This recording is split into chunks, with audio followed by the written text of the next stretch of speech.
Hello बच्चों। एक बार comment section में टेली कर देना यार कि मेरी वॉइस ऑडिबल है और मेरी जो स्क्रीन है वो आपको विजिबल हो पा रही है या नहीं हो पा रही है। तो ये आज से मैं एक अलग प्लेलिस्ट शुरू कर रहा हूँ बेसिकली, जो अब आपका नेक्स्ट अपकमिंग जेई मेंस 2024 का एग्ज़ाम होने वाला है, उसी से रिलेटेड ये सीरीज़ है। बेसिकली इस सीरीज़ में हम बेसिकली क्या करने वाले हैं, हम इस सीरीज़ में प्रीवियस ईयर क्वेश्चन ही सॉल्व करने वाले हैं जो हमारे 2024 जैसे अब नया अपकमिंग जेई मेंस है, तो उससे प्रीवियस ईयर जो हमारे जेई मेंस थे 23, 22, 2021 अप टू 2016 तक के हम प्रीवियस ईयर जेई मेंस के ही क्वेश्चन सॉल्व करेंगे। जेई एडवांस्ड के इसमें हम क्वेश्चन कुछ भी सॉल्व नहीं करेंगे।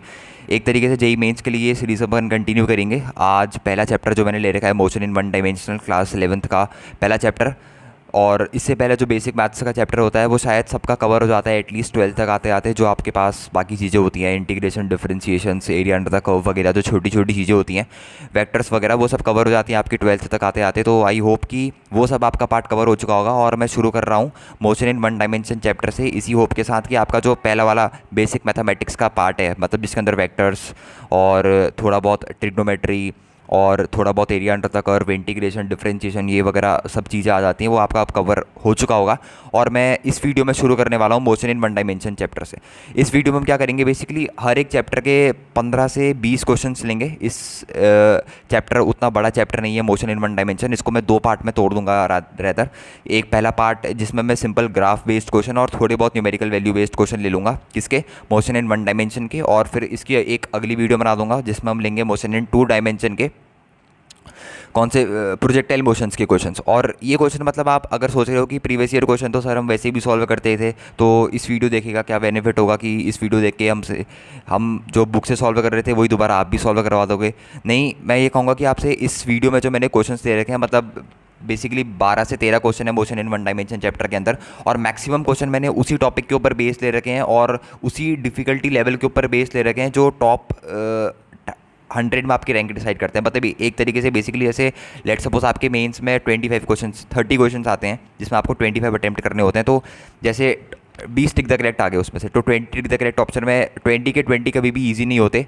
आई थिंक कि जो मेंस के अब के पेपर आ रहे हैं 2022 के, 2020 के बाद के, 2021 वाला, 2022 एंड 2023 एंड सो ऑन, इसके जो 3 साल से जो पेपर का ट्रेंड चल रहा है, उस ट्रेंड में बेसिकली हमारे पास जो फिजिक्स आ रही है वो रिलेटिवली बहुत ही स्टोवर, बहुत ही मतलब एलिमेंट्री लेवल की आ रही है। मतलब अगर आपने बेसिक कैलकुलेशंस के ऊपर आपकी पकड़ है तो आप उस फिजिक्स को कर ले जाओगे। और केमिस्ट्री का भी सेम है, बट थोड़ी सी मैथ्स जो है वो थोड़ी सी एडवांस लेवल की तक टच हो जा रही है।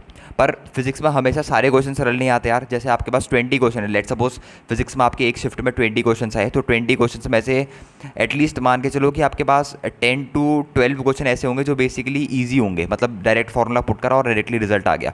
और बाकी जो बचे हुए 10 क्वेश्चन हैं, वो उनमें से 5 क्वेश्चन में आपको थोड़ा अपना एक्स्ट्रा माइंड लगाना पड़ेगा, और बाकी के जो 5 क्वेश्चन बचे टिक द करेक्ट के, वो थोड़े से कंसेप्चुअल लेवल में बेस्ड क्वेश्चन होते हैं। मतलब अगर आपका थोड़ा सा भी कंसेप्ट सही है तो आप वो इजीली क्वेश्चन सॉल्व कर सकते हो। और जैसे ही ये चैप्टर है मोशन इन वन डायमेंशन का, इसमें मैंने देख रखा है कि बहुत सारे बच्चों को क्वेश्चन सॉल्व करने में किस पर्टिकुलर एरिया में दिक्कत आती है। वो एरिया एक तो है ग्राफिकल अप्रोच वाला, क्योंकि बहुत सारे बच्चों की ग्राफिकल अप्रोच कभी भी सही नहीं होती।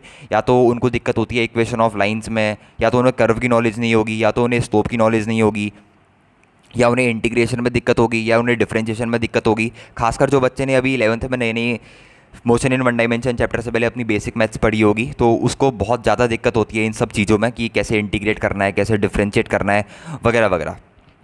तो इस वीडियो में बेसिकली 13 से 14 क्वेश्चन ले रखे हैं मैंने, प्रीवियस ईयर सारे बेस्ड हैं। ये जो पहला क्वेश्चन आप अपनी स्क्रीन में देख रहे हो ये भी मेंस 2017 का ही क्वेश्चन है। अगर इस तरीके के क्वेश्चन आप अटेम्प्ट कर ले रहे हो बिना किसी कॉपी से देखे, खुद से अटेम्प्ट कर ले रहे हो, बिल्कुल आपको कंसेप्चुअल आते हैं, आप किसी भी तरीके के ग्राफिकल क्वेश्चन अटेम्प्ट कर जा रहे हो, तो आपकी तैयारी एक अच्छे लेवल में हो चुकी है, मेंस लेवल की आपकी तैयारी हो चुकी है। आप उस तैयारी को अब एडवांस लेवल में लेके जाओ।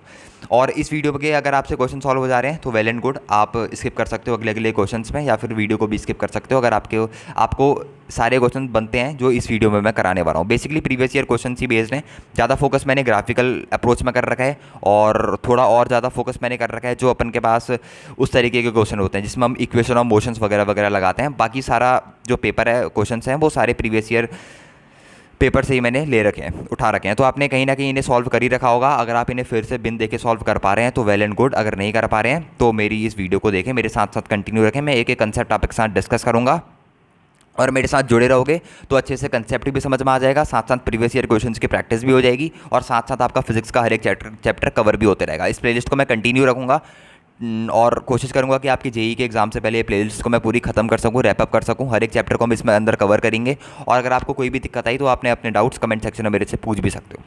तो अब बिना किसी फालतू बात के शुरू करते हैं यार। पहला क्वेश्चन आपको अपनी स्क्रीन में दिख रहा होगा, बेसिक ग्राफिकल, बहुत ही बेसिक लेवल के एलिमेंट्री कॉन्सेप्ट के ऊपर ये क्वेश्चन बेस्ड है, जिसमें हमसे पूछा गया है a body is thrown vertically upward, which of the following graph correctly represents its velocity versus time. Velocity versus time मतलब आपने क्वेश्चन समझ में आ गया होगा, आपको बताना है कि एक बॉडी को उसने ऊपर फेंका, मतलब उसकी इनिशियल वेलोसिटी यहाँ पर कितनी थी, ये बच्चों आपको समझ में आ गया होगा कि उसकी इनिशियल वेलोसिटी कितनी है अपने पास, 0। यू अपने पास क्या है बच्चों, इनिशियल वेलोसिटी, इनिशियली रेस्ट में थी, इनिशियली एट रेस्ट, तो उसकी इनिशियल वेलोसिटी कितनी होगी अपने पास बच्चों, 0। उसके बाद उसने मान लो उसको v स्पीड से ऊपर को फेंका, तो अब बोल रहा है कि हमसे कि उसका ग्राफ बताओ वेलोसिटी और टाइम के बीच का, कि जब हमने उसको इनिशियली रेस्ट से ऊपर फेंका तो उसका जो वेलोसिटी और टाइम के बीच का जो रिलेशन है वो किस तरीके से बनेगा। इस वाई एक्सिस में मैं वेलोसिटी ले लेता हूँ, एक्स एक्सिस में मैं टाइम को ले लेता हूँ। सबसे पहले कि इसके में आपको ये काम करना होता है, थोड़ी बहुत आपको स्ट्रेट लाइन की नॉलेज होनी चाहिए, थोड़ी बहुत आपको स्लोप की नॉलेज होनी चाहिए, मतलब हर चीज़ों की आपको बेसिक मैथ्स की थोड़ी बहुत नॉलेज होनी चाहिए, तो आप इस क्वेश्चन को ईजिली कर लोगे। इस क्वेश्चन में उतना बड़ी बात कुछ भी नहीं है। सबसे पहले ये देखा करो कि हमको ग्राफ किस किस के बीच में प्लॉट करना है। सबसे पहले ये देखो कि हमें ग्राफ किस किस के बीच में प्लॉट करना है। जैसे ये वाला क्वेश्चन है, पहला क्वेश्चन, इसमें हमें ग्राफ प्लॉट करना है वेलोसिटी और टाइम के बीच में। ठीक हो गया। तो वेलोसिटी और टाइम को कौन कौन सी रिलेशन अपन के पास इक्वेट करती है। सबसे पहले इक्वेशन ऑफ मोशन हमारे पास क्या होती है, सबसे पहले इक्वेशन ऑफ मोशन हमारे पास होती है v is equals to u plus a into t. ठीक हो गया बच्चों, ये होती है। अब इसमें u तो अपने पास 0 हो गया, मतलब हमारे पास v इक्वल्स टू कितना आ गया, a इंटू टी। अब आप कहोगे सर एक्सेलरेशन गिवन नहीं है, पर आपने पढ़ रखा होगा कि अगर किसी भी बॉल को नीचे से ऊपर फेंका जाए तो जब वो ऊपर जा रही होती है तो उसमें एक नीचे को एक्सेलरेशन एक्ट करता है जिसकी वैल्यू होती है माइनस ऑफ जी के बराबर, where g is the gravitational force. ठीक हो गया। अब मैं एक ही जगह माइनस ऑफ जी पुट कर सकता हूँ, बिल्कुल बेसिक लेवल का क्वेश्चन है, उतना बड़ा इसमें कुछ भी नहीं है सॉल्व करने के लिए। तो v की जगह मैं माइनस जी पुट करूँगा तो आ जाएगा v is equals to minus of g t. तो ये मेरे पास रिलेशन आ गया किस किस के बीच में, वेलोसिटी के बीच में और टाइम के बीच में। अब मेरे पास सारे क्वेश्चंस में कैसी लाइन गिवन है, एक स्ट्रेट लाइन गिवन है, तो इसको कंपेयर करो एक स्ट्रेट लाइन की इक्वेशन से। मेरे पास एक स्ट्रेट लाइन की इक्वेशन क्या होती है बच्चा, y is equals to m x plus c. तो इसको एक कंपेयर करो, y is equals to minus of g t plus का 0। मतलब हमें एक ऐसा लाइन मिल रहा है जिसका हमारे पास जो स्लोप है वो क्या है, नेगेटिव है। साफ साफ दिख रहा है हमारे पास जो है वो स्लोप क्या होना चाहिए, नेगेटिव होना चाहिए। अब ए ऑप्शन में चेक करो। सबसे पहले स्लोप कैसे मेजर करते हैं, स्लोप मेजर करते हैं एक्स एक्सिस से अपन को उठा के लेके आना होता है जहाँ तक हमारा कर्व बना है। तो ये क्या हो गया हमारे पास, इसका स्लोप नेगेटिव है, बिल्कुल सही बात है। ये तो हमारे पास शायद एक स्ट्रेट लाइन ही नहीं है, तो पेयर ऑफ स्ट्रेट लाइन है, मतलब एक स्ट्रेट लाइन ये है, एक स्ट्रेट लाइन ये है। अगर इनका स्लोप नापा जाए तो कैसे नापा जाएगा, तो ये ऑप्शन तो हो नहीं सकता। सेम इसी ऑप्शन में भी हमारे पास ऐसी है, ये भी ऑप्शन नहीं हो सकता। सेम ये ऑप्शन में भी हमारे पास ऐसी है, ये एक अलग लाइन हो गया, ये एक अलग लाइन होगी, तो ये ऑप्शन भी हमारे पास गलत हो गया। तो हमारे पास डायरेक्टली हमें दिख रहा है हमारे पास कौन सा ऑप्शन करेक्ट हो गया, ए ऑप्शन करेक्ट हो गया। डायरेक्टली हमें दिख रहा है कि इसका स्लोप नेगेटिव है और ऊपर से नीचे जाएगी तो अपन के पास एक स्ट्रेट लाइन बनेगी जिसका स्लोप नेगेटिव आएगा। तो इस वाले क्वेश्चन में मैं कहूँगा कि बिल्कुल भी दिक्कत नहीं होनी चाहिए, बेसिक एलिमेंट्री लेवल का क्वेश्चन है। अगर आपकी स्ट्रेट लाइंस, पैराबोला, ये छोटे मोटे कर्व होते हैं, इनकी जनरल इक्वेशन और इनके ग्राफ, स्लोप वगैरह के बारे में आपको नॉलेज है तो आप इजीली कर ले जाओगे ग्राफ वाले क्वेश्चन, उनमें इतना बड़ा कोई भी कर बात नहीं होती है। अभी जैसे सेकंड क्वेश्चन है, इसको खुद करके देखो, ये भी मेंस 2018 का क्वेश्चन है शायद। इसमें क्या पूछा है, पहले खुद पढ़ के देखो, खुद से ट्राई करके देखो, खुद से ट्राई करने के बाद भी नहीं हो रहा, खुद भी मेहनत करने के बाद नहीं हो रहा, तब आप वीडियो सॉल्यूशन देखो। क्योंकि अगर आप मेरे साथ साथ करते रहोगे, रट लोगे सवालों को, तो ज़रूरी नहीं है कि एग्जाम में यही क्वेश्चन डायरेक्टली कॉपी पेस्ट हो जाए। रादर मेंस के एग्जाम में कई क्वेश्चन डायरेक्टली कॉपी पेस्ट होते हैं, पर ज़रूरी नहीं है कि हमेशा यही क्वेश्चन आपके पास कॉपी पेस्ट होकर आ जाए। कभी कभी क्वेश्चन बदल के भी आ जाते हैं, तो वहाँ पर आप फंस जाओगे। पहले खुद से पढ़ के देखो। All the graph below are intended to represent the same motion, one of them does it incorrectly, pick it up. हमसे क्या बोल रहा है, नीचे जो ग्राफ दे रखे हैं वो सेम मोशन को रिप्रेजेंट कर रहे हैं सब के सब। हमसे बोला है कि एक इनमें से गलत है, तो उस ग्राफ को हमें पिक करना है। सबके सब सेम मोशन को रिप्रेजेंट कर रहे हैं, मतलब सबकी सब की प्रॉपर्टी कुछ ना कुछ सेम होनी चाहिए। तो आपको ये ग्राफ किस किस के बीच में दे रखा है, ये दे रखा है डिस्टेंस वर्सेस टाइम के बीच में, ये दे रखा है पोजीशन वर्सेस टाइम के बीच में, ये दे रखा है वेलोसिटी वर्सेस टाइम के बीच में, और ये सबसे हट के दे रखा है वेलोसिटी वर्सेस टाइम के बीच में। अगर मैं पहले वाले केस में बात करूं तो आपको ये ग्राफ को अच्छे से एनालाइज करो। तो यहाँ पर ऑरिजिन है, यहाँ पर इस ग्राफ का क्या है मेरे पास, 0,0, यहाँ पर मेरे पास इस ग्राफ का ऑरिजिन है। ध्यान से देखना, छोटी छोटी चीज़ें ही एक आंसर तक आपको पहुँचा सकती हैं। इस ग्राफ में हमारे पास इस पॉइंट पे स्लोप क्या है, 0 है। अगर इस पॉइंट पे स्लोप 0 है तो डिस्टेंस वर्सेस टाइम में स्लोप आपको क्या देगा, वेलोसिटी देगा। ये समझ में आता है। जैसे आपके पास वेलोसिटी टाइम ग्राफ का स्लोप आपको एक्सेलरेशन देता है, वैसे ही आपके पास डिस्टेंस वर्सेस टाइम का ग्राफ आपको क्या देगा, वेलोसिटी देगा। मतलब इस पार्टिकल का अगर शुरुआत का स्लोप 0 है तो इस पार्टिकल की इनिशियल वेलोसिटी कितनी होगी बच्चों, मेरे पास 0 होगी। ठीक हो गया, एक पॉइंट हमने ग्राफ से ये निकाल लिया। दूसरे ग्राफ में चेक करो, position versus time same curve है, बट यहाँ पर ओरिजिन में ये पार्टिकल रेस्ट में नहीं है, यहाँ पर इसकी कुछ ना कुछ वेलोसिटी है, कुछ ना कुछ इनिशियल वेलोसिटी है। तो यहाँ पर नहीं थी, यहाँ पर इनिशियल वेलोसिटी है। ठीक हो गया। अब तीसरे ग्राफ में चेक करो, यहाँ पर ओरिजिन में इसकी इनिशियल वेलोसिटी कुछ है, वेलोसिटी वर्सेस पोजीशन ग्राफ में अगर इसका स्लोप देखें ग्राफ का तो इसका कुछ ना कुछ स्लोप है, वेलोसिटी पोजीशन ग्राफ का स्लोप आपको एक्सेलरेशन देगा। या फिर वेलोसिटी के टर्म में भी बात करो तो इसकी इनिशियल वेलोसिटी कुछ ना कुछ होगी, 0 नहीं होगी। सेम इस केस में ही बात करेंगे तो इस केस में भी इसकी इनिशियल वेलोसिटी क्या होगी, 0 नहीं होगी। इस केस में भी इसकी इनिशियल वेलोसिटी 0 नहीं होगी और इस केस में भी इसकी इनिशियल वेलोसिटी 0 नहीं होगी। बस आपको कुछ भी एक्स्ट्रा सोचने की ज़रूरत नहीं है, पहले ग्राफ में आपको पता लग गया कि इस केस में अलग है, क्योंकि इस केस में इनिशियली स्लोप 0 है और slope gives us the value of velocity in case of distance time graph. So इस केस में इनिशियल वेलोसिटी 0 है, रादर जो बचे हुए केसेस है मेरे पास उस केस में इनिशियल वेलोसिटी 0 नहीं आ रही है, तो डायरेक्टली आप ऑप्शन ए को इनकरेक्टली मार्क कर सकते हो। नेक्स्ट क्वेश्चन में मूव करते हैं। सारे क्वेश्चन बेसिक लेवल के ही होते हैं बच्चों ग्राफ के, बस आपको थोड़ा बहुत कंसेप्चुअल नॉलेज होनी चाहिए ग्राफ के बारे में, आप बाकी आप सब कर ले जाओगे। ठीक हो गया। ये वाला क्वेश्चन हमसे क्या कह रहा है, the velocity time graph of a particle in the straight line is shown in the figure, the ratio of displacement to the distance travel by the body in the time 0 to 10 second is equals to. हमसे पूछा है कि हमें किस किस का ratio निकालना है, ratio of displacement to the distance travel.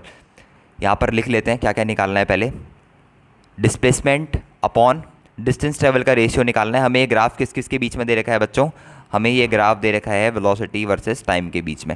एक बात बताओ, वेलोसिटी वर्सेस टाइम के रिलेशन देखो तो आपको पास कुछ इस तरीके का रिलेशन होता है।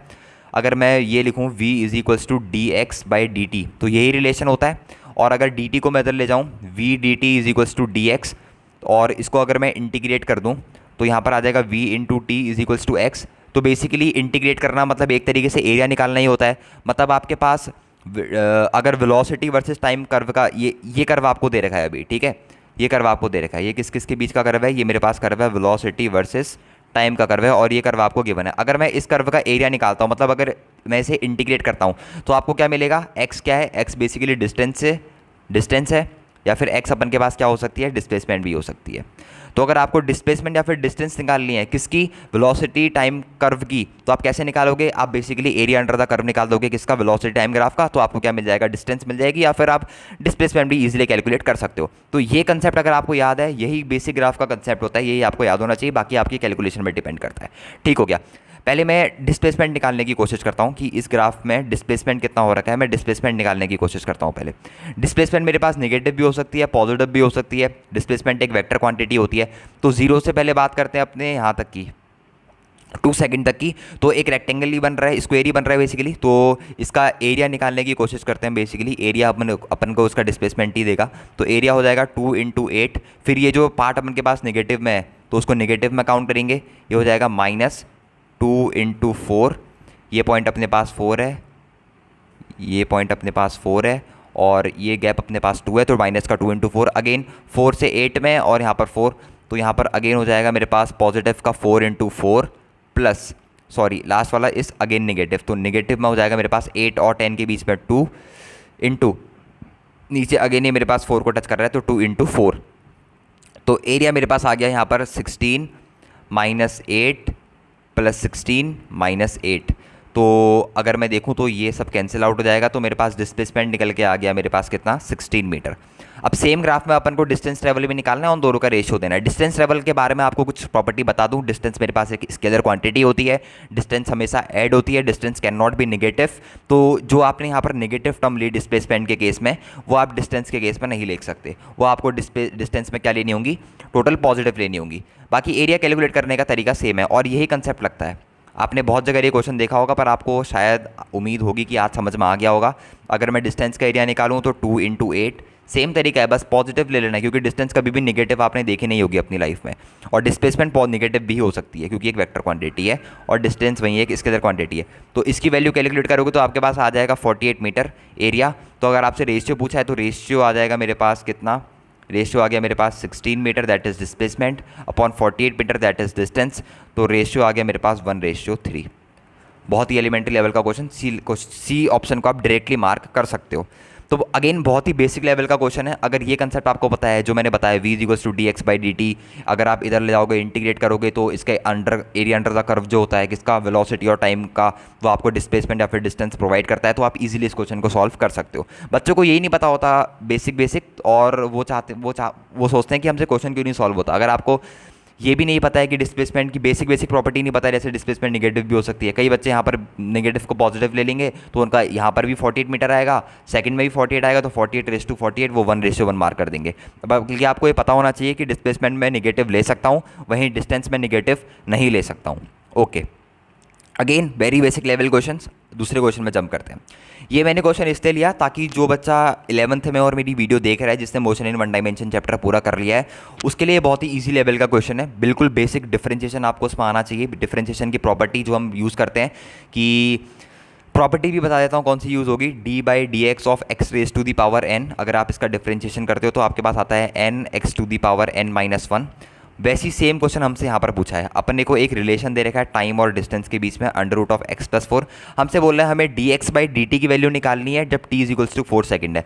पहले हम एक्स निकाल लें। एक्स अपन के पास कितना आ जाएगा, एक्स आ जाएगा टी माइनस 4 होल स्क्वायर, दोनों साइड स्क्वायर कर दिया हमने। अब आपको निकालना है पहले d x by d t. Basic इसका डिफरेंशिएशन करना है, तो twice x to the t minus 4 की पावर 2 माइनस 1 और टी का differentiation d t by d t, तो दैट विल बिकम 1। तो d x by d t मेरे पास कितना आ गया बच्चों, ट्वाइस ऑफ टी माइनस 4। अब t at t is equals to कितने सेकंड में निकालना है, 4, तो टी को 4 रखो तो आपके पास डिस्प्लेसमेंट कितना आ गया, 0 आ गया। तो directly option number B is correct. बहुत ही बेसिक था डिफरेंशिएशन का। मैंने इसलिए लिया क्योंकि जो बच्चा 11th की मेरी वीडियो देख रहा है वो डीमोटिवेट ना हो, उसको बेसिक डिफरेंशिएशन सॉल्व करना आ जाए और उसकी क्वेश्चन की प्रैक्टिस भी हो जाए। ऐसे क्वेश्चन भी आते हैं जेईई मेंस में। यही क्वेश्चन मैं आपसे कह रहा था कि पहले गो में ऐसे क्वेश्चन ही ज़्यादातर बच्चे सॉल्व कर लेते हैं, पर जो थोड़े ग्राफिकल लेवल के अच्छे अप्रोच लगाने वाले क्वेश्चन होते हैं वो आपसे स्किप हो जाते हैं, जिसके ऊपर मैंने ये वीडियो बना रखी है। Okay, next question. ये भी अगेन एलिमेंट्री लेवल का क्वेश्चन है। ये आपने कई बार देख भी लिया होगा, कई बार इसको सॉल्व भी कर लिया होगा। होप कि आप नहीं भूले होंगे। एक बार इसको खुद से ट्राई करके देखिए, बहुत ही इजी लेवल का क्वेश्चन है। हमसे क्या बोल रहा है, a ball is thrown vertically up, a ball is throne up vertically with a certain velocity so that it reaches a maximum height H. तो अगर आपका वो वेलोसिटी का रिलेशन पता हो जो हमारे पास होता है v square equals to u square plus 2a_s, अगर यहाँ पर आपको u0 मिले मैक्सिमम हाइट के केस में, तो अपने पास वेलोसिटी बन के आ जाती है √2gh। ये शायद वेलोसिटी सबको पता होगी। थ्रोन कर रखा है वर्टिकली ऊपर को, तो उसकी इनिशियल वेलोसिटी अपन ने कितनी ले ली, 0 ले ली। हमसे क्या बोल रहा है, find the ratio of the, किस चीज़ का रेशियो पूछ रहा है बच्चों, find the ratio of the times in which it is at height 1h/3 while going up and coming downward. अब वो बोल रहा है कि मान लो ये बेस से तुमने इसको ऊपर फेंका, तो वो उसने मान लो सपोज उसने हाइट h कवर करी, h/3 कवर करी, तो h/3 ऊपर जाने में और h/3 नीचे आने में कितना टाइम लगा। मान लो h/3 ऊपर जाने में टाइम लगा t1 और h/3 उसको नीचे आने में टाइम लगा t2। तो अपन से इसी का रेशियो पूछ रहा है। अपन से पूछ रहा है कि t1 रेशियो t2 कितना होगा। कैसे निकालोगे, हमारे पास एक इक्वेशन ऑफ मोशन होती है, that is s is equals to u t plus half a t square. अगर डिस्टेंस की बात करें तो यहीं से निकल सकती है, टाइम भी यहीं से निकल सकता है। s कितना है अपन के पास बच्चों, s है अपन के पास h/3, u कितना है अपने पास, u है अपने पास √2gh इंटू टी, और एक्सेलरेशन कितना होगा, एक्सेलरेशन को आप डायरेक्टली लिख सकते हो minus of g, that is again minus of half G T square. अब ये बेसिकली एक क्वाड्रेटिक इक्वेशन बन जाती है। आई होप कि आपने पहले सॉल्व किया होगा। g²/2 plus h/3 minus √2gh into t is equals to 0। अगर मैं इसे थोड़ा सा और अच्छे से लिख के देखूँ तो g²/2 minus √2gh into T plus का h/3 इज इक्वल्स टू 0। ये हो गया अपने पास। अब इस इक्वेशन के दो रूट आएंगे, मतलब बेसिकली टाइम की दो वैल्यू आएंगी। एक टाइम होगा t1 अपर ऊपर जाने के लिए, और एक टाइम होगा अपने पास t2 जो नीचे आने का टाइम होगा। इन्हीं दोनों का आपको रेशियो निकालना है। मैं रूट्स बाकायदा यहाँ पर निकाल के आपको दिखा देता हूँ। रूट मेरे पास कितने हो जाएंगे, t1 के रूट निकालता हूँ पहले। t1 हो जाएगा मेरे पास माइनस b होता है, तो माइनस माइनस प्लस √2gh, एक बार प्लस लेता हूँ, प्लस √b², मतलब √2gh का स्क्वायर हो जाएगा √2gh माइनस 4। a कितना है मेरे पास, a है मेरे पास g/2 और c है मेरे पास कितना बच्चों, c है मेरे पास h/3, तो 2 2 ज़ा 4, ये कैंसिल हो जाएगा। तो मेरे पास t1 कितना निकल गया, upon twice of a, twice of g/2। तो ये मेरे पास निकल के आ गया। तो T1 मेरे पास अल्टीमेटली कितना निकल के आ गया बच्चों? T1 आ गया मेरे पास √ऑफ 2gh प्लस √ऑफ कितना आ गया बच्चों? 2gh माइनस ये आ गया 2gh/3 अपॉन g, ये निकल के आ गया। अब T2 में यहाँ पर प्लस आया है, तो T2 के केस में यहाँ पर प्लस की जगह क्या आ जाएगा बच्चों? T2 के केस में प्लस की जगह आ जाएगा माइनस। बाकी सारी चीज़ें सेम रहेंगी, बस इसके बाद आपको इसका रेशियो ले लेना है और बाकी आप इतने इंटेलिजेंट हो कि आप इसकी कैलकुलेशन खुद कर सकते हो। बस ये T1 आ गया, ये T2 आ गया, अब आप यहाँ पर इसको रेशियो लेना है। ये क्वेश्चन में टाइम लग सकता है थोड़ा, क्योंकि इसमें कैलकुलेशन थोड़ी सी हार्ड लेवल की है, बकायदा उतनी भी हार्ड नहीं है, बस बेसिक लेवल की कैलकुलेशन है, नॉट सो मच हार्ड। तो ऑप्शन निकाल के आप चेक कर लेना कि आपका बी ऑप्शन शायद से इसका सही होना चाहिए। बस अब आपको उसका रेशियो निकालना है। तो उतना कठिन लेवल का क्वेश्चन नहीं है, इसीलिए मैंने क्वेश्चन लिया ताकि आपको थोड़ी सी कैलकुलेशन की नॉलेज हो और थोड़ा सा आपका रूट निकालना भी यहाँ पर रिवाइज हो जाए। Okay, again 6th question is again based on a graphical question, और इस क्वेश्चन को भी मैं थोड़ा सा अच्छे लेवल का क्वेश्चन क्रिएट करूंगा, क्योंकि इस क्वेश्चन में आपको इक्वेशन खुद बनानी पड़ेगी, इक्वेशन को डिफरेंशिएट भी खुद करना पड़ेगा, एक्सेलरेशन डिस्प्लेसमेंट ग्राफ भी खुद बनाना पड़ेगा। तो काफ़ी अच्छे लेवल का क्वेश्चन कह सकते हो। एक्सेप्ट नहीं किया जाता कि मेंस में ऐसे लेवल का क्वेश्चन आ जाए, पर कभी कभार टॉप 10% जो आपके पास कठिन क्वेश्चन आते हैं फिजिक्स के सेक्शन में, उनमें से एक क्वेश्चन आप इसको क्लेम कर सकते हो। क्या कह रहा है हमसे क्वेश्चन? अच्छे से क्वेश्चन पढ़ के देखते हैं। हमसे कह रहा है कि the velocity displacement graph of a particle is shown in the figure. हमें किसका ग्राफ दे रखा है? हमें ग्राफ दे रखा है वेलोसिटी डिस्प्लेसमेंट कर्व दे रखा है अपन को। ठीक हो गया भाई साहब, अपन को किसका कर्व दे रखा है? अपन को कर्व दे रखा है वेलोसिटी डिस्प्लेसमेंट कर्व, अपने को गिवन है is shown in the figure. हमसे पूछा है कि वेलोसिटी डिस्प्लेसमेंट कर्व दे रखा है, अपने को किसका कर्व बनाना है? अपने को कर्व बनाना है एक्सेलरेशन डिस्प्लेसमेंट कर्व, अपने को प्लॉट करना है। वेलोसिटी डिस्प्लेसमेंट दे रखा है, अपने को एक्सेलरेशन डिस्प्लेसमेंट कर्व प्लॉट करना है। अब एक बात आपको पता होगी, अगर मेरे पास वेलोसिटी आ गई तो मैं उसको डिफरेंशिएट करके एक्सेलरेशन निकालूंगा। तो अगर मेरे को कर्व प्लॉट करना है, मान लो मेरे पास ये गिवन है, तो सबसे पहले मेरे को ये जो स्ट्रेट लाइन दे रखी है, ये मेरे पास जो आपको स्ट्रेट लाइन दे रखी है, इसकी मेरे को इक्वेशन निकालनी पड़ेगी। स्ट्रेट लाइन की इक्वेशन क्या होती है बच्चों? वो होती है y = mx।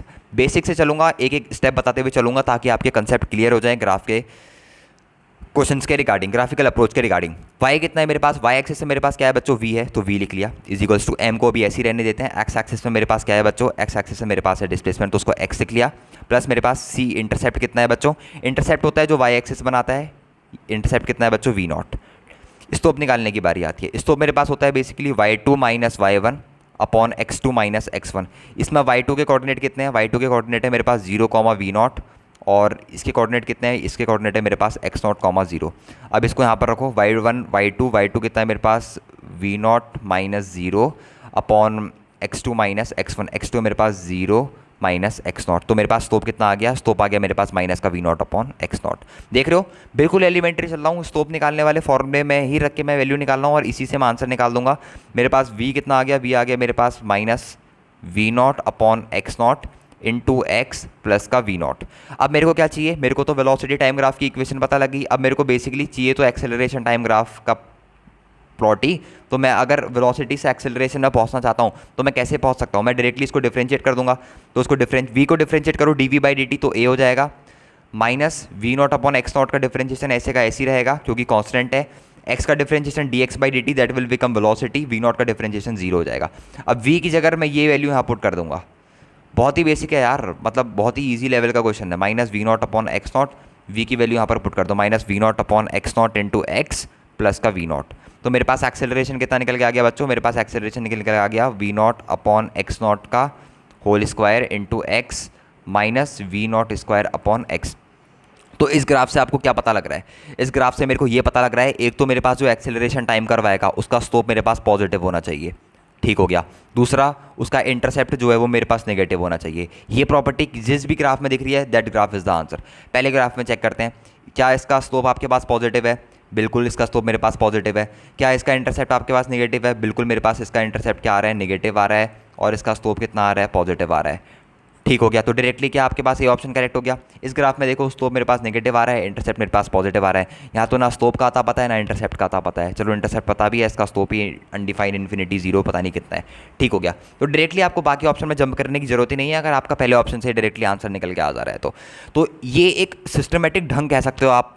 बिल्कुल आपको तुक्का नहीं लगाना है इस क्वेश्चन में, क्योंकि काफ़ी अच्छा क्वेश्चन है और काफ़ी इजी लेवल का क्वेश्चन है। ऐसे क्वेश्चन आप छोड़ भी नहीं सकते और अटेम्प्ट ही करने पड़ेंगे आपको ऐसे क्वेश्चन, अगर आपको अपनी रैंक इंप्रूव करनी है। बिल्कुल आपको एक्सेलरेशन डिस्प्लेसमेंट ग्राफ का डायग्राम पूछा है, that is velocity v x curve दे रखा है आपको, ए एक्स कर्व का डायग्राम पूछा है। पहले आपको वेलोसिटी की इक्वेशन लिख लेनी है स्ट्रेट लाइन के कॉन्सेप्ट से, उसके बाद वेलोसिटी को डिफरेंशिएट कर दोगे तो आपके पास एक्सेलरेशन निकल जाएगी, and after that you have to plot a simple curve. That is a very basic question. Okay, ये क्वेश्चन ये भी जेई मेंस का ही क्वेश्चन है, शायद 2021 का है। होप यहाँ पर ईयर मेंशन नहीं है, शायद 2021 का ही है। ये भी एक अच्छे लेवल का क्वेश्चन है, अगर आप इसको ग्राफिकल मेथड से सॉल्व करोगे तो ये बहुत ही बढ़िया क्वेश्चन है। इसीलिए मैंने क्वेश्चन लिया ताकि आप इसको ग्राफिकल मेथड से सॉल्व कर सको। समझ रहे हो बच्चों, आप इसको ग्राफिकल मेथड से सॉल्व ही करना, क्योंकि बहुत ही ईजी हो जाएगा ग्राफिकल मेथड से सॉल्व करना। क्या बोल रहा है क्वेश्चन, चलो पढ़ते हैं। हमसे बोल रहा है कि a car accelerates from rest at a constant rate alpha for some time, after which it deaccelerates at constant rate beta and comes to rest. If the total time elapsed is t, the maximum velocity acquired by the car is given by। एक car accelerate कर रही है, rest से accelerate कर रही है, मतलब initial velocity कितनी है बच्चों, कार की 0 है। सर ये तो हमें समझ में आ गया। ग्राफ मैंने क्यों कहा इसका, क्यों बनाया जाए ग्राफ, ग्राफ बनाना इसका बहुत इंपॉर्टेंट है और बहुत सरल ग्राफ भी है इसका। ग्राफ में बनाता हूँ उसका वेलोसिटी और टाइम के बीच में ग्राफ बनाता हूँ, जिसका स्लोप मेरे को क्या मिले, एक्सेलरेशन मिले। हमेशा याद रखना, वेलोसिटी टाइम ग्राफ का स्लोप मेरे को एक्सेलरेशन मिलता है, पोजीशन टाइम ग्राफ का स्लोप मेरे को वेलोसिटी देता है। ठीक हो गया, ये हमेशा आपके दिमाग में ये चीज़ हमेशा याद होनी चाहिए। सबसे पहले वो एक्सेलरेट कर रहा है, मतलब सबसे पहले उसने क्या करा, एक्सेलरेट करा। मान लो यहाँ पर तक उसने एक्सेलरेट करा, कितने रेट से, अल्फा रेट से उसने एक्सेलरेट करा। ठीक है, उसके बाद उसकी गाड़ी डी एक्सेलरेट करने लगी, ये उसने डी एक्सेलरेट करा। ठीक है, टोटल टाइम कितना लगा उसको ये सब करने में, टी टाइम लगा। मान लो उसकी एक्सेलरेट जब उसने करा तो T1 टाइम तक उसने एक्सेलरेट करा, मैंने मान लिया, और T2 टाइम तक बच्चों उसने एक्सेलरेट करा, ये भी मैंने लेट कर लिया। और ये जो पॉइंट है, ये पॉइंट है उसका मैक्सिमम वेलोसिटी का। इस पॉइंट पर उसकी मैक्सिमम वेलोसिटी अटेन हुई होगी, तभी उसने डी एक्सेलरेट करना शुरू करा। ये बात आपको अच्छे से पता है। तो अगर मैं पूछूँ आपसे अल्फ़ा की वैल्यू, अल्फ़ा क्या है बेसिकली, अल्फ़ा है मेरे पास rate of acceleration. Rate of acceleration मतलब इस रेट से उसने क्या करा, एक्सेलरेट करा। अब वी टी कर्व में आपको क्या निकालना है, अल्फ़ा निकालना है। अल्फ़ा क्या होता है बेसिकली, इस केस में अल्फ़ा क्या है बेसिकली, एक तरीके से चेंज इन एक्सेलरेशन ही है, rate of change of acceleration ही है। और वी टी कर्व में मैंने आपसे क्या कहा था, इसका स्लोप आपको क्या देता है, एक्सेलरेशन देता है। तो इस ग्राफ में इसका स्लोप कितना होगा, इस ग्राफ में इसका स्लोप कितना होगा बच्चों, स्लोप होगा इसका वी मैक्स अपॉन T1, वही y2 minus y1 upon x2 minus x1। और अगर बीटा पूछूं तो बीटा के लिए स्लोप कितना होगा बच्चों, बीटा के लिए स्लोप होगा अपने पास v मैक्सिमम अपॉन T2। अपन से वैल्यू किसकी पूछी है, अपन से वैल्यू पूछी है the maximum velocity acquire by the car, इस मैक्सिमम वेलोसिटी की वैल्यू पूछी है। तो यहाँ से v मैक्सिमम, अगर मैं यहाँ से अपने पास 1 मिनट यहाँ से मैं निकालने की कोशिश करता हूँ v मैक्सिमम की वैल्यू, दोनों केस में बेसिकली ऐड ही करनी पड़ेगी। यहाँ पर मेरे पास अगर मैं T1 निकालूँ तो मेरे पास T1 आ जाएगा अपने पास V मैक्सिमम अपॉन अल्फ़ा। और ये भी पता है आपको कि मेरे पास T1 plus T2 total time किसके बराबर है, T के बराबर है, जो मेरे को क्वेश्चन में क्या है, गिवन है। ठीक है, और वैसे यहाँ से मैं T2 निकालने की कोशिश करूँ तो T2 मेरे पास आ जाएगा V मैक्सिमम अपॉन बीटा। तो एक इक्वेशन मेरे पास ये बन गई, T1 प्लस T2 को मैं T रख सकता हूँ, क्योंकि डायरेक्टली वी मैक्सिमम निकालता तो T1 और T2 का बबाला होता। तो T1 प्लस T2 को अगर मैं पुट करना चाहूँ तो मैं वी मैक्सिमम कॉमन निकाल लूँगा, अंदर बच जाएगा मेरे पास 1 अपॉन अल्फ़ा प्लस मेरे पास बच जाएगा 1 अपॉन बीटा। तो T1 प्लस T2 को मैं T रख सकता हूँ या फिर स्मॉल t रख सकता हूँ। स्मॉल t मेरे पास आ जाएगा वी मैक्सिमम, यहाँ पर आ जाएगा मेरे पास alpha plus beta upon alpha into beta. तो शायद अब आपको आंसर भी दिख गया होगा, क्योंकि उतना कठिन कोई क्वेश्चन है नहीं, ग्राफिकल अप्रोच से एकदम ईजी पीजी हो जाता है question. Alpha plus beta upon alpha beta, sorry ये थोड़ा सा मैंने उल्टा लिख दिया यहाँ पे, वी मैक्सिमम बेसिकली आपके पास आ जाएगा, मेरे पास ऊपर आ जाएगा अल्फ़ा बीटा अपॉन यहाँ पर आ जाएगा alpha plus beta into time T. ये मेरे पास आ गया option number 4। Option number 4 is correct. तो ग्राफिकल अप्रोच से बहुत ईजी हो जाएगा क्वेश्चन को सॉल्व करना। कभी कभी ग्राफ आपका क्वेश्चन बहुत इजी बना देते हैं, कभी कभी नहीं, मैक्सिमम केस में आपका ग्राफिकल अप्रोच से क्वेश्चन सॉल्व करना बहुत इजी हो जाता है। और ये क्वेश्चन 2 बार रिपीट भी हो चुका है मेंस के एग्जाम में। तो ये क्वेश्चन मैं कहूँगा आपको थोड़ा सा ध्यान ही देना है इस क्वेश्चन में, थोड़ा अच्छा क्वेश्चन भी है, ग्राफिकल अप्रोच से सॉल्व हो रहा है इसलिए। Again next question, again based on graphical approach. अब आपसे शायद ग्राफिकली बेस्ड क्वेश्चन सॉल्व होने लग गए हों। इस क्वेश्चन को पढ़ो, सेम कॉन्सेप्ट पे बेस्ड है, सेम क्वेश्चन मैं करा रहा हूँ आपको, बस थोड़ा सा फोकस के साथ करो, इक्वेशन लिखने की कोशिश करो, इक्वेशन को कन्वर्ट करने की कोशिश करो। बेसिकली ग्राफ कि ग्राफिकली अगर क्वेश्चन है तो वो क्वेश्चन इसी तरीके से आते हैं, या तो वी टी कर्व गिवन होगा या ए टी कर्व गिवन होगा, या वी टी कर्व को ए टी कर्व में कन्वर्ट करना होगा, या ए टी कर्व को वी टी कर्व में आपको क्या करना होगा, कन्वर्ट करना होगा। इस क्वेश्चन में हमसे क्या बोल रहा है, इस क्वेश्चन में बोल रहा है if the velocity time graph has a shape A M B. हमें वी टी ग्राफ का जो शेप दे रखा है वो अपन को दे रखा है ए एम बी। यहाँ पर अपन फिर से बना लेते हैं, यहाँ पर बहुत लाइन वाइन दे के बना रखा है, ये अपने पास शेप दे रखा है, ठीक हो गया।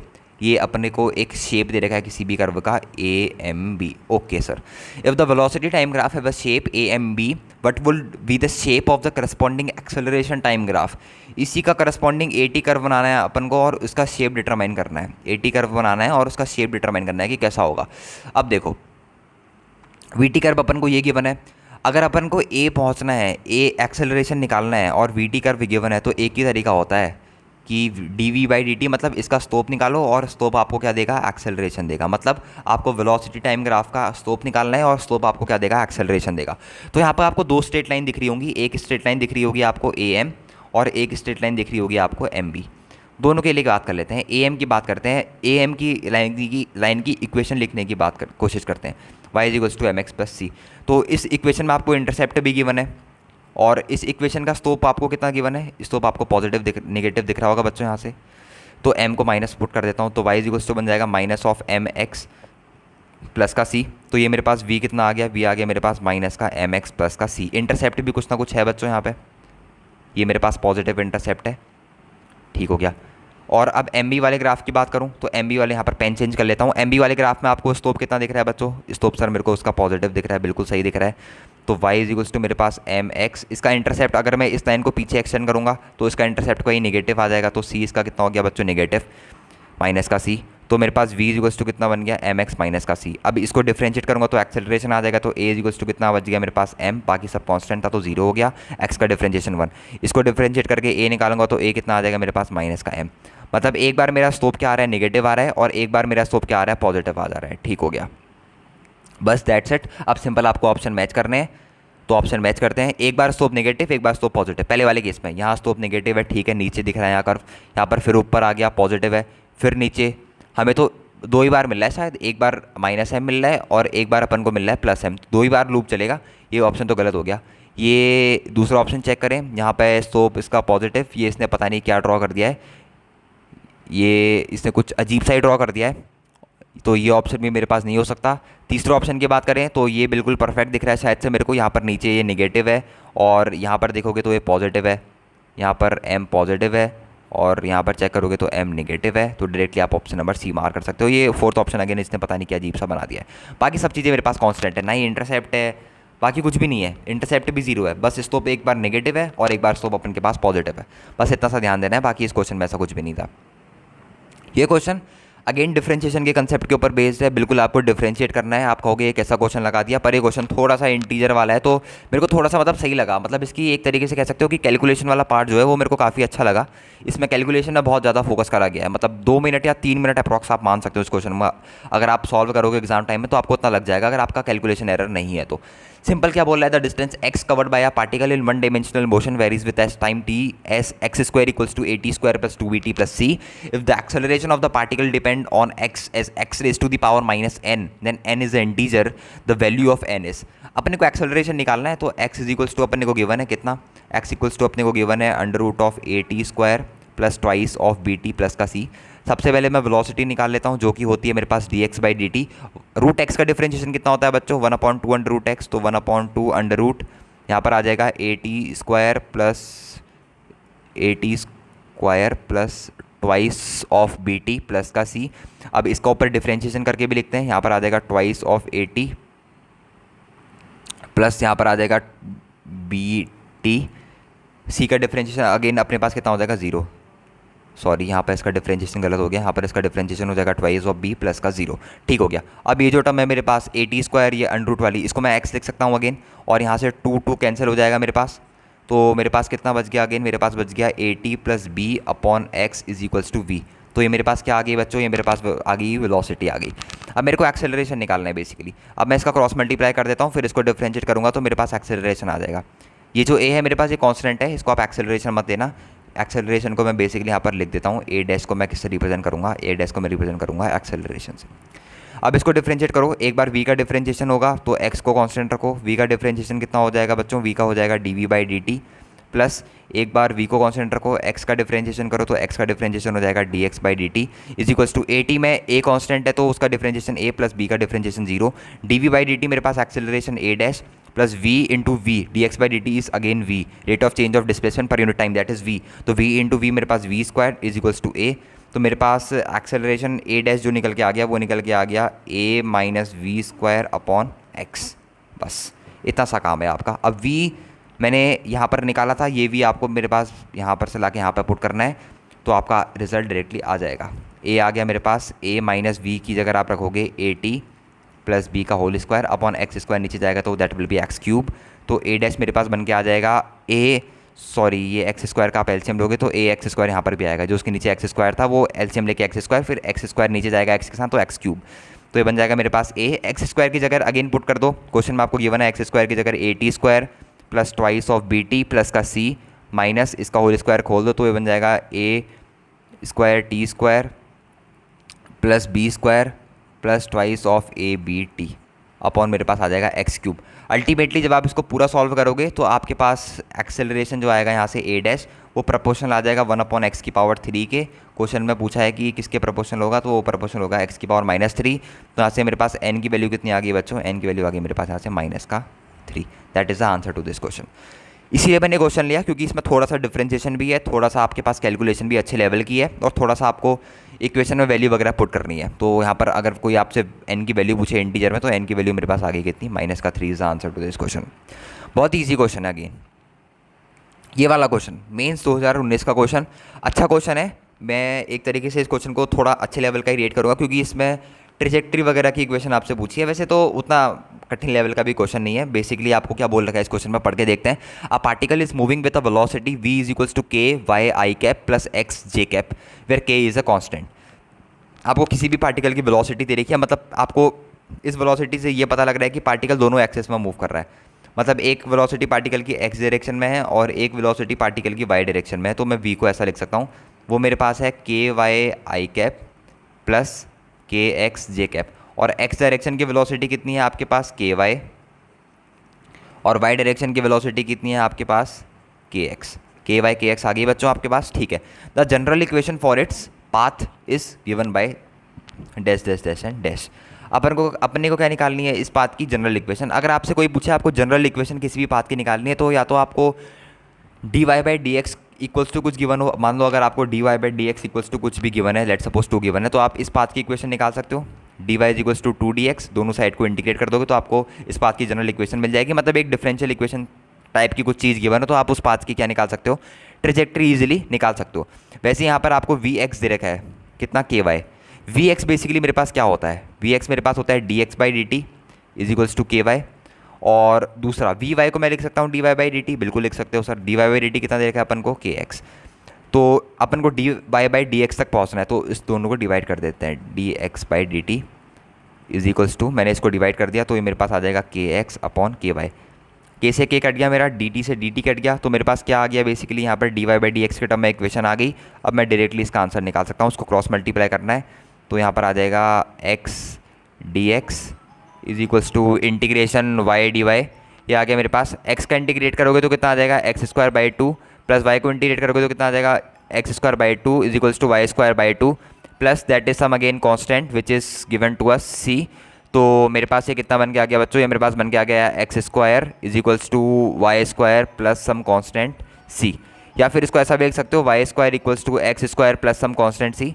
दोनों का रिजल्ट सेम ही है, आप कोई सा भी रिजल्ट डायरेक्टली क्लेम कर सकते हो, तो सी ऑप्शन यहाँ से डायरेक्टली आपका सही होता हुआ दिख रहा है। इक्वेशन ऑफ ट्रेजेक्ट्री जब भी आपसे पूछिए तो हमेशा यही कोशिश करना कि मैं d y by d x निकालने की कोशिश करूँ, या तो वेलोसिटी गिवन होगी, वैसे हर केस में वेलोसिटी गिवन होगी, या तो एक्सेलरेशन भी गिवन हो सकता है, वरना आपके पास जो गिवन होगा वो आपको मैक्सिमम केस में वेलोसिटी गिवन होगी हमेशा, तो आप डायरेक्टली यहाँ से क्या कर सकते हो आंसर को निकाल सकते हो।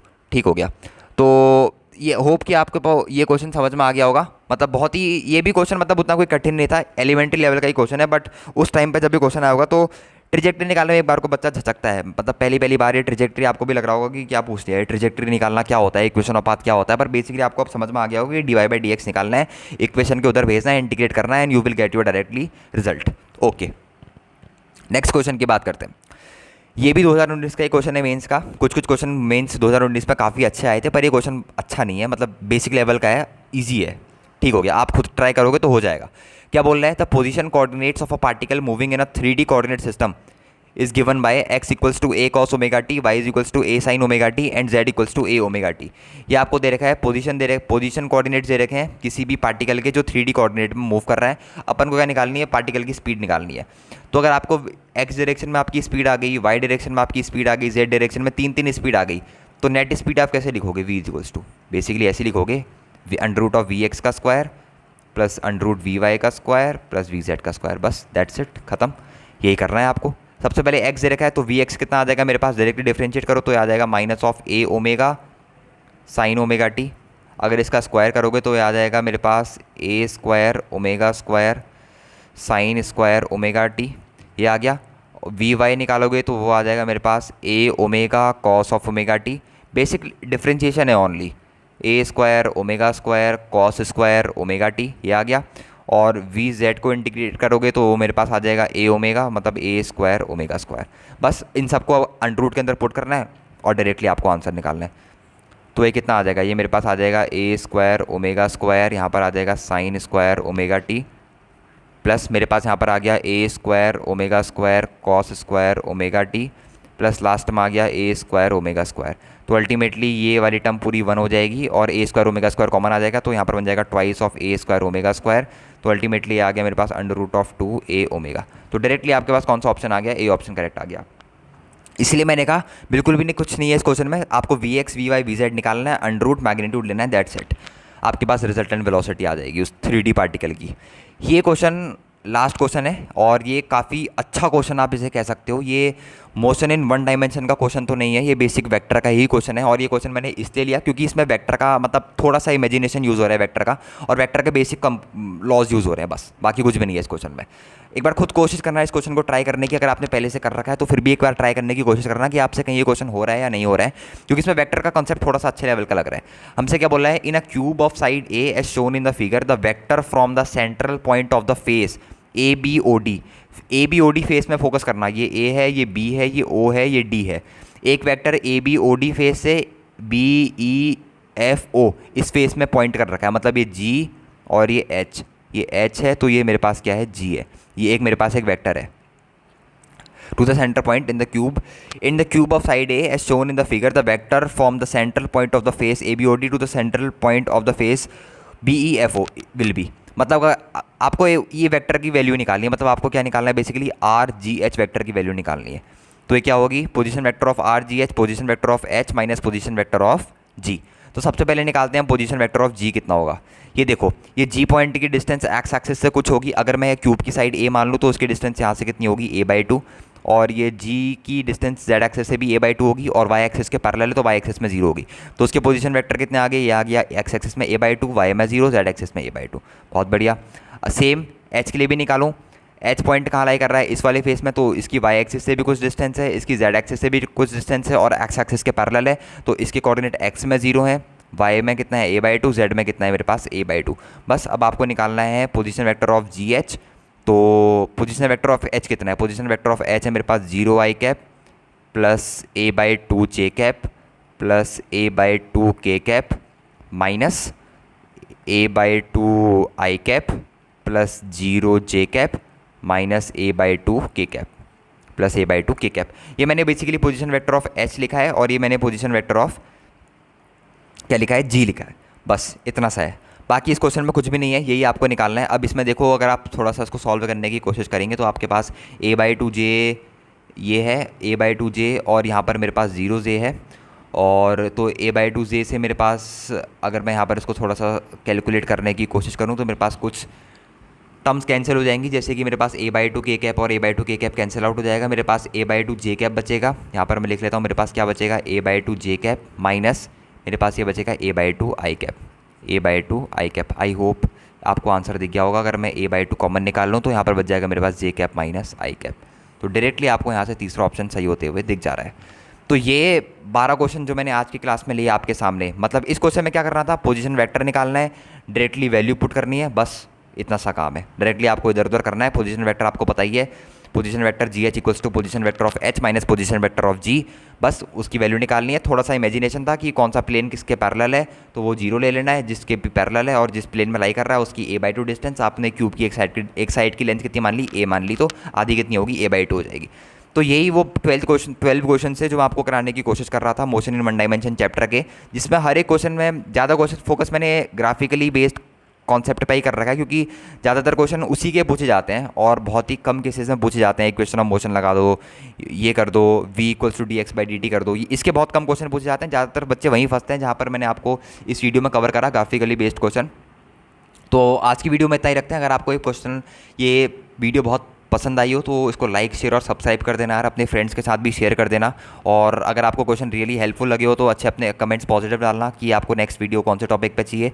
होप कि इसके अगले टॉपिक पे ही आएगी जो कि प्रोजेक्टाइल मोशन के ऊपर बेस्ड है, उसमें भी मैं बेस्ट क्वेश्चन लाने की कोशिश करूँगा जो आपको परेशान करते हो या फिर जो बहुत बार आपके रिपीटेड आ चुके हैं। ये क्वेश्चन भी कई बार रिपीट हो चुके हैं, मैंने इसीलिए ये क्वेश्चन लिए क्योंकि आपको ध्यान में भी रहें और कुछ क्वेश्चन ऐसे आप एग्जाम टाइम से पहले रिवाइज करके जा सको। वही ये क्वेश्चन हैं जो आप एक बार देख के जा सको कि इनमें से चांसेस रहते हैं क्वेश्चन आने की, क्योंकि बहुत ही फेमस क्वेश्चंस भी हैं और काफ़ी ट्विकनेस भी है इन क्वेश्चंस में। तो आज की वीडियो में इतना ही रखते हैं यार। होप कि आपको आज का वीडियो समझ में आया होगा। ओके बाय, मिलते हैं नेक्स्ट वीडियो में।